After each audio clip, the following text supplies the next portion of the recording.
2 ਕਿੱਲੇ ਹੋਰ ਦਵਾ ਰੋਟੀ ਖਾ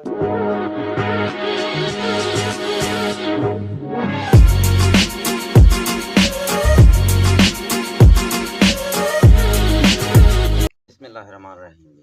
अस्सलाम वालेकुम। ਵਾਲੇਕੁਮ ਸਲਾਮ। ਚਾਚਾ ਜੀ ਕੀ ਹਾਲ ਨੇ? ਅੱਜ ਅਸੀਂ ਬੜੀ ਦੂਰੋਂ ਸਫ਼ਰ ਕਰਕੇ ਤੁਹਾਡੇ ਕੋਲ ਆਏ ਹਾਂ। ਸਾਨੂੰ ਪਤਾ ਲੱਗਾ ਕਿ ਤੁਸੀਂ ਜਿਹੜਾ ਉਹ ਪਿੰਡ ਥਾਂ ਦੀ ਸਿਆਸਤ ਨੂੰ ਬਹੁਤ ਅੱਛੀ ਤਰ੍ਹਾਂ ਜਾਣਦੇ ਆ। ਜੀ ਜੀ। ਤੇ ਪਿੰਡਾਂ ਥਾਵਾਂ ਵਿੱਚ ਇੱਕ ਤਾਂ ਤੁਹਾਡੇ ਨਾਲ ਇਹ ਸਵਾਲ ਹੈ ਕਿ ਪਿੰਡਾਂ ਥਾਵਾਂ ਦੀ ਸਿਆਸਤ ਨੂੰ ਤੁਸੀਂ ਕਿਸ ਨਜ਼ਰੀਏ ਨਾਲ ਦੇਖਦੇ ਆ?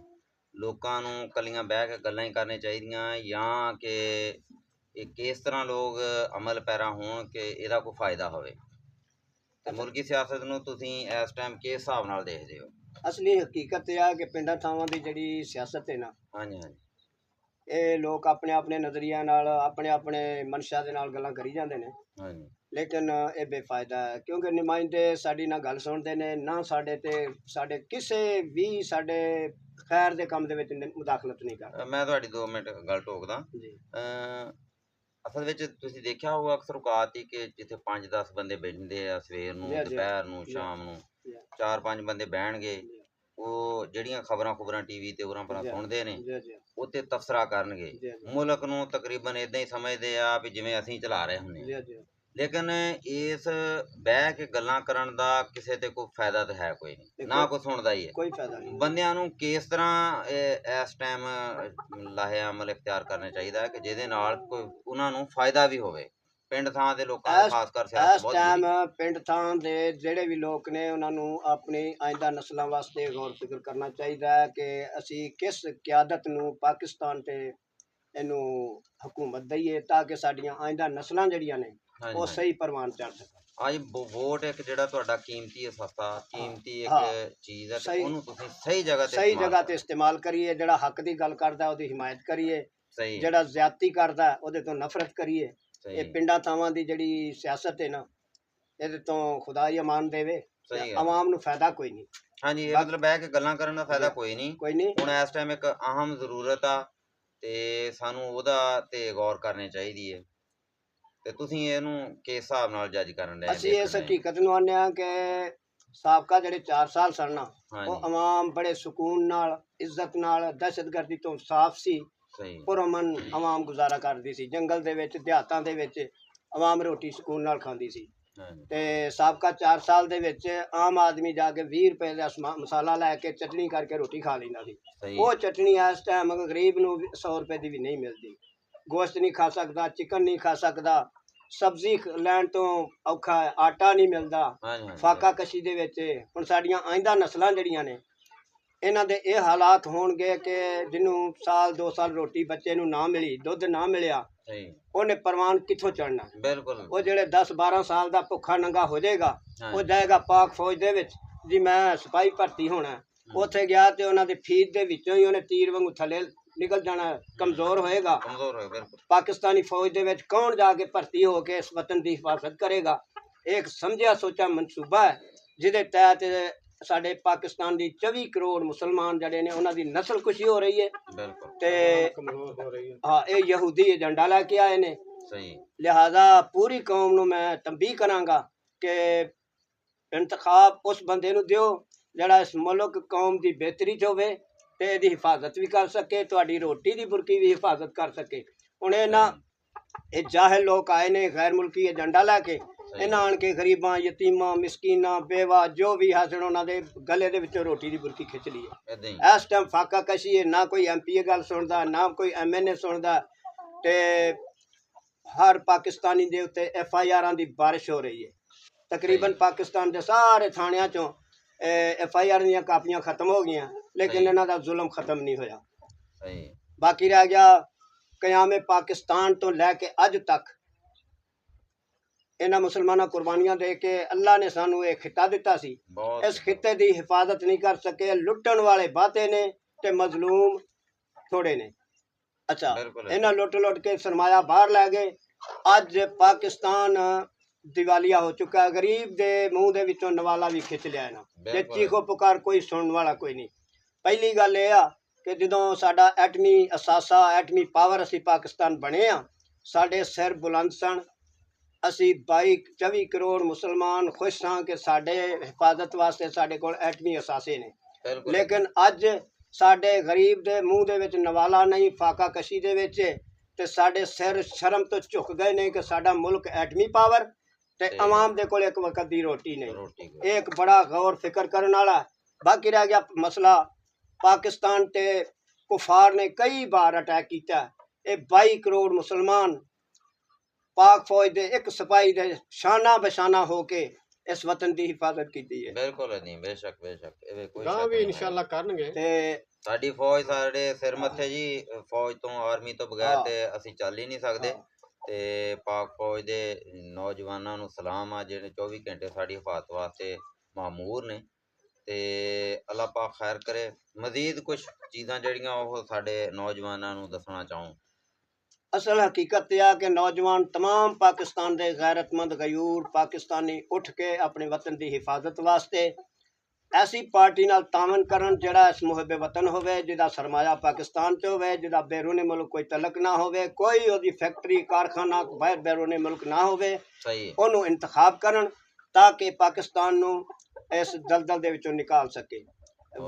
ਵਾਹਿਦ ਪਾਰਟੀ ਸਾਨੂੰ ਨਜ਼ਰ ਆਉਂਦੀ ਹੈ ਪਾਕਿਸਤਾਨ ਤਹਿਰੀਕ ਇਨਸਾਫ ਦੀ, ਜਿਹਨੇ ਸਾਬਕਾ 4 ਸਾਲ ਦੇ ਵਿੱਚ ਜ਼ਮੀਂਦਾਰਾਂ ਨੂੰ ਖੁਸ਼ਹਾਲ ਕੀਤਾ। 350 ਰੁਪਇਆ ਨਕਦੀ ਪੇਮੈਂਟ ਗੰਨੇ ਦੀ ਸਪਲਾਈ ਕਰਾਈ। ਤੇ ਇਸ ਟਾਈਮ ਹੁਣ ਇਹ ਆਏ ਨੇ, ਇਹਨਾਂ ਆਣ ਕੇ ਤੇ ਗੰਨੇ ਦੀ ਪੇਮੈਂਟ ਵਾਸਤੇ ਜ਼ਮੀਂਦਾਰ ਰੋ ਰਹੇ ਨੇ। ਗੰਨੇ ਦਾ ਫਸਲਾਂ ਕਿਸਾਨਾਂ ਨੂੰ ਨੁਕਸਾਨ ਹੈ। ਬਹਰਹਾਲ ਇਹਨਾਂ ਆਣ ਕੇ ਤੇ ਸਾਨੂੰ 10 ਮਹੀਨਿਆਂ ਦੇ ਵਿੱਚ ਪਾਕਿਸਤਾਨ ਨੂੰ ਤੇ ਕੌਮ ਨੂੰ ਇੱਕ ਗਰਦਾਬ ਦੇ ਵਿੱਚ ਸੁੱਟ ਦਿੱਤਾ। ਲਿਹਾਜ਼ਾ ਸਾਹਿਬ ਇਖਤਿਆਰ ਸਾਹਿਬ ਇਕਤਦਾਰ ਗੌਰ ਕਰਕੇ ਸਾਡੇ ਗਰੀਬਾਂ, ਯਤੀਮਾਂ, ਮਿਸਕੀਨਾਂ, ਬੇਵਾਹਾਂ ਦੀ ਹਰ ਤਹਫੁਜ਼ ਵਾਸਤੇ ਜਿਹੜੇ ਜ਼ਿੰਮੇਦਾਰ ਨੇ ਉਹਨਾਂ ਦਾ ਹੱਕ ਹੈ ਕਿ ਸਾਡੇ ਤਹਫੁਜ਼ ਦੀ ਗਰੰਟੀ ਦੇਣ।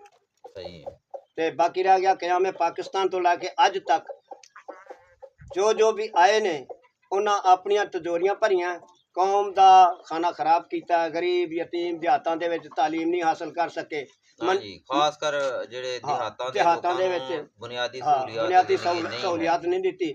ਬਾਕੀ ਰਹਿ ਗਿਆ ਕਰਪਸ਼ਨ। ਅਗਰ ਅਦਾਲਤਾਂ ਨੇ ਇਹਨਾਂ ਨੂੰ ਛੱਡ ਦਿੱਤਾ, ਲੇਕਿਨ ਕੌਮ ਨੂੰ ਸਾਰਾ ਪਤਾ ਕਿ ਕਿਸ ਬੰਦੇ ਨੇ ਕਰਪਸ਼ਨ ਕੀਤੀ ਹੈ। ਕੌਮ ਚਸ਼ਮੀ ਗਵਾਹ ਹੈ। ਬਿਲਕੁਲ ਸਾਡੇ ਹਲਕੇ ਦੇ ਵਿੱਚ ਇਤਨੀ ਕਰਪਸ਼ਨ ਹੋਈ ਹੈ, ਲੇਕਿਨ ਅਸੀਂ ਮਜਬੂਰ ਹਾਂ ਤੇ ਖੌਫਜ਼ਦਾ ਵਾਂ। ਤੇ ਕੋਈ ਵੀ ਗੱਲ ਕਰਦੇ ਆ ਤੇ ਥਾਣਿਆਂ ਦੇ ਵਿੱਚ FIRਾਂ ਪਈਆਂ ਨੇ, ਉਹ ਗਰੀਬ ਤੇ ਦਵਾ ਕੱਟੀ ਜਾਂਦੀ ਹੈ। ਲਿਹਾਜ਼ਾ ਪਾਕ ਫੌਜ ਦੇ ਹਰ ਸ਼ਹੀਦ, ਹਰ ਸਿਕਿਉਰਟੀ ਦਾ ਅਦਾਰਾ ਜਿਨ੍ਹਾਂ ਦੇ ਸ਼ਹੀਦ ਹੋਏ ਨੇ, ਅਸੀਂ ਉਹਨਾਂ ਦੇ ਵਾਰਸਾਂ ਦੇ ਨਾਲ ਉਸ ਗਮ ਦੇ ਵਿੱਚ ਸ਼ਰੀਕ ਹਾਂ ਤੇ ਤਮਾਮ ਸ਼ਹੀਦਾਂ ਨੂੰ ਅਸੀਂ ਖਿਰਾਜ ਅਕੀਦਤ ਪੇਸ਼ ਕਰਨੇ ਹਾਂ। ਬਾਕੀ ਰਹਿ ਗਿਆ ਦਹਿਸ਼ਤਗਰਦੀ ਖੁਦ ਨਹੀਂ ਆਈ, ਦਹਿਸ਼ਤਗਰਦੀ ਖੁਦ ਲਿਆਈ ਗਈ ਹੈ ਕੌਮ ਨੂੰ ਮਾਯੂਸ ਕਰਨ ਵਾਸਤੇ, ਮੁਲਕ ਨੂੰ ਦਿਵਾਲੀਆ ਕਰਨ ਵਾਸਤੇ। ਇਹ ਸਾਰਾ ਕੰਮ ਕੀਤਾ ਤਰਿਆਤ ਸਿਆਸਤਦਾਨਾਂ ਦਾ। ਕੌਮ ਨੂੰ ਸਾਰਾ ਪਤਾ ਲੱਗ ਗਿਆ ਕਿ ਦਹਿਸ਼ਤਗਰਦੀ ਕਿਉਂ ਆਈ ਹੈ। ਹੁਣ ਦਹਿਸ਼ਤਗਰਦੀ ਦੇ ਵਿੱਚ ਹਾਲਤ ਜੰਗ ਵੀ ਨਹੀਂ, ਲਿਹਾਜ਼ਾ ਸਾਡੇ ਪਾਕ ਆਪਣੀ 22 ਕਰੋੜ ਆਵਾਮ ਦੇ ਸਪੂਤ, ਬੇਟੇ, ਭਾਈ, ਭਤੀਜੇ, ਅਜ਼ੀਜ਼, ਰਿਸ਼ਤੇਦਾਰ, ਉਹਨਾਂ ਦੇ ਜਨਾਜ਼ੇ ਜਿਹੜੇ ਨੇ ਉਹ ਸਾਡੇ ਕੌਮ ਦੇ ਘਰਾਂ 'ਚ ਆਉਂਦੇ ਨੇ। ਨਾ ਨਵਾਜ਼ ਸ਼ਰੀਫ ਦੇ ਘਰ ਗਏ ਨੇ, ਨਾ ਕਿਸੇ ਜ਼ਰਦਾਰੀ ਦੇ ਘਰ ਗਏ ਨੇ, ਨਾ ਕਿਸੇ ਇਹਨਾਂ ਦੇ ਉਹ ਤਰਜਮਾਨਾਂ ਦੇ ਘਰ ਗਏ ਨੇ। ਉਹ ਬੇਟੇ ਸਾਡੇ ਸ਼ਹੀਦ ਹੋਣ ਡਏ ਨੇ। ਇਹਨਾਂ ਇੱਕ ਤਮਾਸ਼ਾ ਬਣਾਇਆ ਹੈ ਤਾਂ ਕਿ ਮੁਲਕ ਨੂੰ ਐਸੇ ਚੱਕਰ 'ਚ ਗਰਦਾਬ 'ਚ ਪਾ ਦਿਓ, ਡਾਲਰ ਸਾਰੇ ਚੁੱਕ ਕੇ ਲੈ ਜਾਈਏ ਬਾਹਰ। ਇਹ ਯਹੂਦੀ ਏਜੰਡਾ ਕਾਮਯਾਬ ਕਰ ਦਈਏ। ਲਿਹਾਜ਼ਾ ਇਹ ਪਾਕਿਸਤਾਨ ਲਾ ਇਲਾਹਾ ਇल्लल्लाह ਦੀ ਬੁਨਿਆਦ ਤੇ ਕਾਇਮ ਹੋਇਆ ਸੀ ਤੇ ਇਨਸ਼ਾਅੱਲਾ ਉਮੀਦ ਹੈ ਕਿ ਪਾਕਿਸਤਾਨ ਦੀ ਪੂਰੀ ਕੌਮ ਉੱਠ ਕੇ ਅੱਛੀ ਕਿਆਦਤ ਨੂੰ ਬਰਸਰ ਇਕਤਦਾਰ ਲਿਆ ਕੇ ਇਸ ਮੁਲਕ ਨੂੰ ਆਪਣੇ ਰਸਤੇ ਤੇ ਗਾਮਜ਼ਨ ਕਰੇ। ਤੇ ਅਸੀਂ ਮਜ਼ੀਦ ਸਾਹਿਬ ਇਖਤਿਆਰ, ਸਾਹਿਬ ਇਕਤਦਾਰ ਜਿਹੜੇ ਨੇ ਉਹਨਾਂ ਕੇ ਗੁਜ਼ਾਰਿਸ਼ ਕਰਾਂਗੇ ਕਿ ਪਾਕਿਸਤਾਨ ਤੇ ਰਹਿਮ ਕਰੋ, ਪਾਕਿਸਤਾਨੀ ਕੌਮ ਤੇ ਰਹਿਮ ਕਰੋ। ਗਰੀਬਾਂ, ਯਤੀਮਾਂ, ਮਿਸਕੀਨਾਂ ਨੂੰ ਇੱਕ ਵਕਤ ਦੀ ਰੋਟੀ ਇਹਨਾਂ ਦਾ ਹੱਕ ਹੈ ਜਿਹੜਾ ਉਹ ਤੁਸੀਂ 10 ਮਹੀਨਿਆਂ ਦੇ ਵਿੱਚ ਰੋਟੀ ਦਾ ਹੱਕ ਨਹੀਂ ਦਿੱਤਾ। ਅਗਰ ਤੁਸੀਂ ਦਿਹਾਤਾਂ ਦੇ ਵਿੱਚ ਕਿਸੇ ਗਰੀਬ ਦੇ ਘਰ ਚਲੇ ਜਾਓ, ਮੈਂ ਹਲਫੀਆ ਬਿਆਨ ਦੇਣਾ ਕਿ ਮੇਰੇ ਕੋਲ ਐਸੇ ਲੋਕ ਆਏ ਜਿਨ੍ਹਾਂ ਕਿਹਾ ਕਿ 8-8 ਦਿਨ ਅਸੀਂ ਘਿਓ ਨਹੀਂ ਖਰੀਦ ਸਕਦੇ।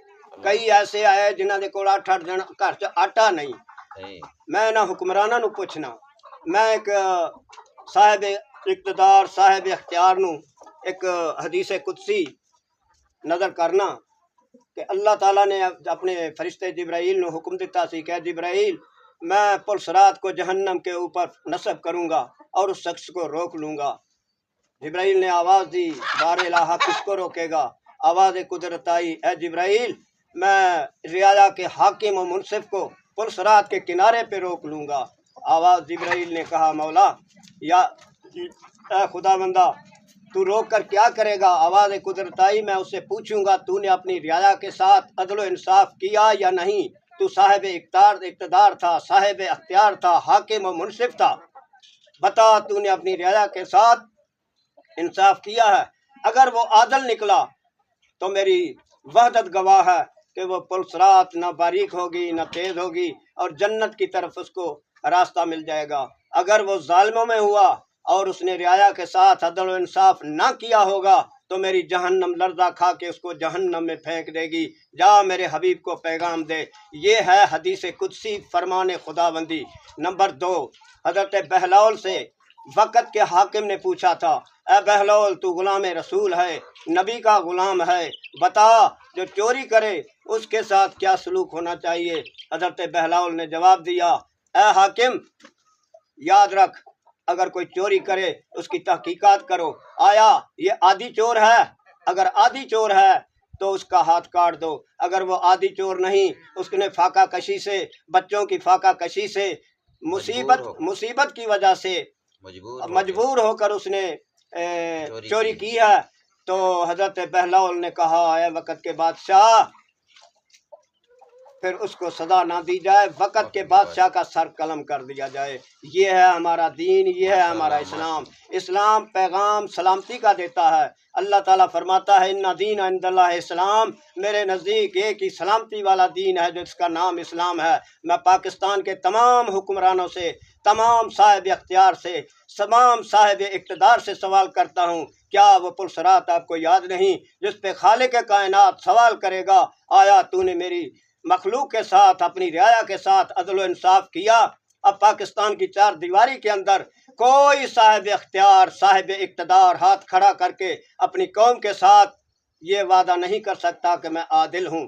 یاد رکھنا قیامت کا دن بہت برا ہے۔ اللہ تعالیٰ فرماتا ہے، مالک یوم الدین، اس دن میں قیامت کے دن کا مالک ہوں جس دن میدان حشر میں 50,000 سال لگیں گے آپ کے حساب و کتاب میں، تو اس دن کا میں مالک ہوں۔ اے پاکستان کے صاحب اختیار، صاحب اقتدار، یاد رکھو اس قیامت کے دن کو جس دن تمام چہرے سیاہ ہو جائیں گے، بدن تن پہ کپڑا بھی نہیں ہوگا، لندن کے محلات کام نہیں آئیں گے، سوئٹزرلینڈ کے بینکوں میں ڈالر کام نہیں آئیں گے، یہ ظلم، یہ ستم کام نہیں آئے گا۔ پوری قوم پہ FIRوں کی بارش ہو چکی ہے، لیکن کوئی بھی پاکستان کا قوم کے لیے آواز دینے کے لیے تیار نہیں۔ ماشاءاللہ جی، تہاڈی گل بہت پسند آئی تے بہت سونیاں گلاں کیتیاں تسی، گلاں لمبیاں ہوئی جاندیاں نے تے انشاءاللہ تسی ایک بہت اچھا میسج دیتا ساڈے نوجوانوں نوں، ساڈی قوم نوں، تے سانوں بھی بڑا پسند آیا تے انشاءاللہ نیکسٹ ویڈیو تائیں دوبارہ حاضر ہوواں گے۔ پاکستان زندہ باد۔